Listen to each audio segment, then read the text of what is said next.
Well, good morning. Welcome to Coffee with the Pastor. We're looking at the life of Abraham and from Genesis. Today we're in chapter 13. If you remember yesterday, Abraham took his group to Egypt because there was a famine there in the promised land, or what will be the promised land in Canaan. And so they went to Egypt, and Abraham fooled them because Sarah was so beautiful, and told him to say to his sister. Sarah catches Pharaoh's eye. She's brought to the palace, and God begins to judge them because of that. Pharaoh figures out that Sarah is Abraham's wife, not his sister, and so he sends them out of the country. So they're back. They're back in Canaan, and but their wealth has grown in Egypt. They have their flocks, their herds have grown, and Lot has lots of flocks and herds, and Abraham has lots of flocks and herds, and so there becomes a conflict, conflicting probably over the best grassland, probably over the best water, and Abram realizes, hey, this land isn't big enough for all of our flocks and all of our wealth and all of our things that we have. And so Abram told Lot, you go left, I'll go right, you go right, I go left. And so Lot chooses to go down to the Jordan Rift Valley, which is a place that would be very good for herds, sheep herds and things. In fact, today, that same area, you'll go there, you'll see the Bedouins all over with sheep. But there's also a city there called Sodom. And apparently Lot is attracted to that city. And because he initially puts his tents on the outside of the city of Sodom, and eventually will move into the city. It's quite apparent that he loses everything he has, all his flocks and things, but he'll end up moving into the city. The city already is known as being very wicked. Abram, on the other hand, kind of settles around Hebron. He lives in a tent and is content to live in a tent, lives out in the countryside, does not live in cities, lives out. But it is interesting to kind of think about where Abraham could have lived. We know that he grew up in Ur, and that his father had taken him to Haran.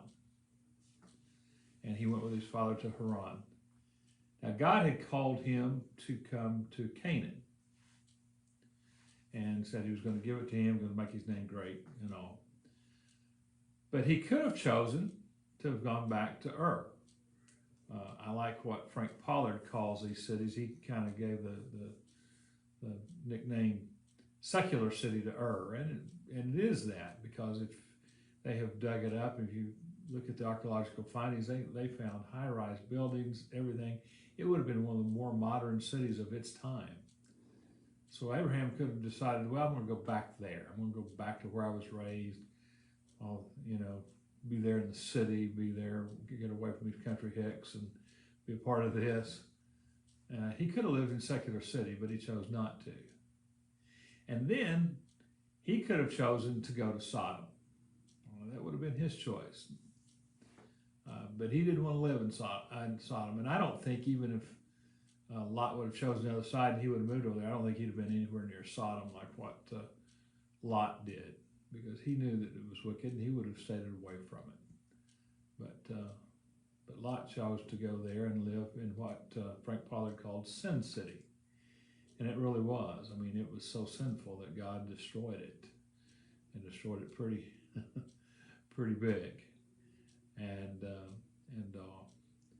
But where Abram ends up living is in a spiritual city, looking for God. He realized that he wasn't going to get fulfilled here, but he was looking for God. Look what the writer of Hebrews wrote about Abraham. This is in Hebrews 11, beginning with verse 8. It says, by faith, Abraham, when called to go to a place he would later receive as his inheritance, obeyed and went, even though he did not know where he was going. By faith, he made his home in the promised land, like a stranger in a foreign country. He lived in tents, as did Isaac and Jacob, who were heirs with him of the same promise. For he was looking forward to the city with foundations, whose architect and builder is God. And by faith, even Sarah, who was past childbearing age, was enabled to bear children because she considered him faithful who had made the promise. And so from this one man, and he as good as dead, came descendants as numerous as the stars in the sky and as countless as the sand of the seashore. I'm struck by that passage because it talks about, Abraham living by faith, which is how we're to live. But he wasn't looking for things on this earth. He was looking for God. He wasn't looking for a city to live on this earth. He was looking to live in the city of God. And we have those same choices. If we want to, we can live in secular city. We can be concerned with materialistic things. We can be concerned with the things of this world and, keeping up with the Joneses, all that kind of thing. We can choose to live there if we want to. Or we can choose to live in Sin City, to be at a place where, we would just satisfy the desires, the lusts of our flesh, whatever it desires. Or we can be like Abraham. We can live by faith, and we can look forward to that day to when we're going to have a home in heaven with God. Obviously, I feel like Abraham's made the best choice. And we have to make the choices. Where are we going to live?